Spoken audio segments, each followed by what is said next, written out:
আসসালামু আলাইকুম সুপ্রিয় দর্শকবৃন্দ। বাংলাদেশ আবহাওয়া অধিদপ্তরের সর্বশেষ তথ্য নিয়ে বিশেষ আবহাওয়ার বুলেটিনে আপনাদের স্বাগত জানাচ্ছি। দেশের আবহাওয়ায় এই মুহূর্তে এক দ্বিমুখী রূপ লক্ষ্য করা যাচ্ছে। একদিকে তীব্র ভ্যাপসা গরম আর তাপপ্রবাহ, অন্যদিকে দেশের উত্তর ও উত্তর পূর্বাঞ্চলে প্রাক বর্ষার বৃষ্টিপাত। আবহাওয়া অধিদপ্তরের আবহাওয়াবিদদের দেওয়া তথ্য অনুযায়ী আগামী 48 থেকে 72 ঘন্টার মধ্যে দক্ষিণ পশ্চিমী মৌসুমী বায়ু বা বর্ষাকাল বাংলাদেশের টেকনাফ উপকূল পর্যন্ত অগ্রসর হতে পারে।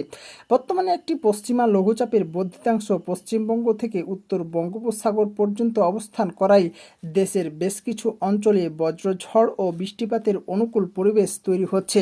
চলুন বিস্তারিত জেনে নিই, এবং আপনি যদি আমাদের চ্যানেলে নতুন হয়ে থাকেন অবশ্যই চ্যানেলটি সাবস্ক্রাইব করতে ভুলবেন না।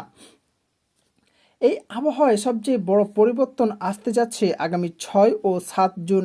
আবহাওয়া অফিসের গাণিতিক মডেল বিশ্লেষণ করে দেখা গেছে এই দুই দিনে দেশের উত্তর, উত্তর পূর্ব এবং দক্ষিণ পূর্বাঞ্চলে বৃষ্টির প্রবণতা সবচেয়ে বেশি থাকবে। বিশেষ করে সিলেট ও ময়মনসিংহ বিভাগের জেলাগুলোতে, যেমন সিলেট, সুনামগঞ্জ, মৌলভীবাজার, নেত্রকোনা ও ময়মনসিংহের বৃষ্টির সম্ভাবনা প্রায় 80 থেকে 90%। এর পাশাপাশি রংপুর বিভাগের কুড়িগ্রাম, পঞ্চগড় এবং চট্টগ্রাম বিভাগের কক্সবাজার ও রাঙ্গামাটির মতো পাহাড়ি ও উপকূলীয় জেলাগুলোতে বৃষ্টির সম্ভাবনা রয়েছে 60 থেকে 70%।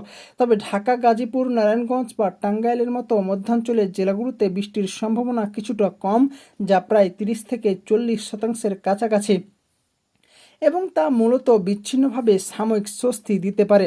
সময়ের হিসাবে এই 6 ও 7 জুন বৃষ্টিপাত বা বজ্রঝড় মূলত আঘাত হানতে পারে দুপুরের পরবর্তী সময় থেকে মধ্যরাত এবং শেষ রাত থেকে সকালের মধ্যবর্তী সময়ে।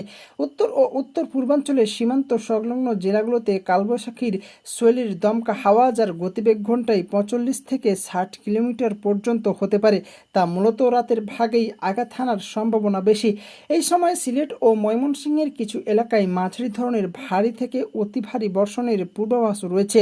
তবে বৃষ্টির এই স্বস্তির সমান্তরালে দেশের একটি বড় অংশ জুড়ে চরম অস্বস্তি ছড়াচ্ছে চলমান তাপপ্রবাহ। আবহাওয়া অধিদপ্তরের তথ্যমতে দেশের প্রায় 48টি জেলার ওপর দিয়ে বর্তমানে মৃদু থেকে মাঝারি ধরনের দাবদাহ বয়ে যাচ্ছে, যা আগামী 6 জুন পর্যন্ত প্রধানত অব্যাহত থাকবে। বিশেষ করে রাজশাহী ও খুলনা বিভাগের প্রায় শতভাগ এলাকায়, যার মধ্যে রাজশাহী, ঈশ্বরদী, যশোর, চুয়াডাঙ্গা, কুষ্টিয়া, চাঁপাইনবাবগঞ্জ অন্যতম, যেখানে তাপমাত্রা 36 থেকে 39.5 ডিগ্রি সেলসিয়াসের মধ্যে উঠানামা করছে।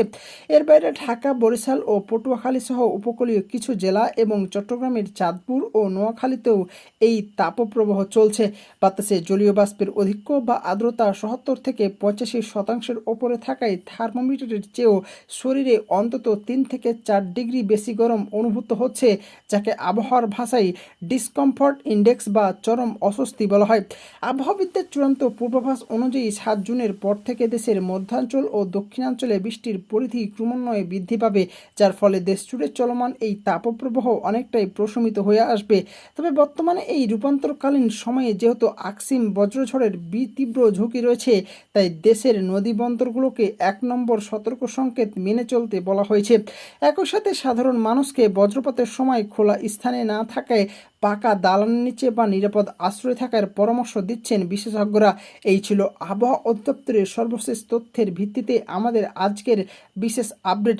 আপনি কোন অঞ্চল থেকে আমাদের ভিডিওটি দেখছেন কমেন্ট করে আমাদের জানিয়ে দিতে পারেন আপনার অঞ্চলের আবহাওয়ার পরিস্থিতি এখন কী রকম রয়েছে। নির্ভরযোগ্য সব খবরের সাথে থাকতে আমাদের সাথেই থাকুন এবং আমাদের চ্যানেলটি সাবস্ক্রাইব করে রাখুন। ধন্যবাদ।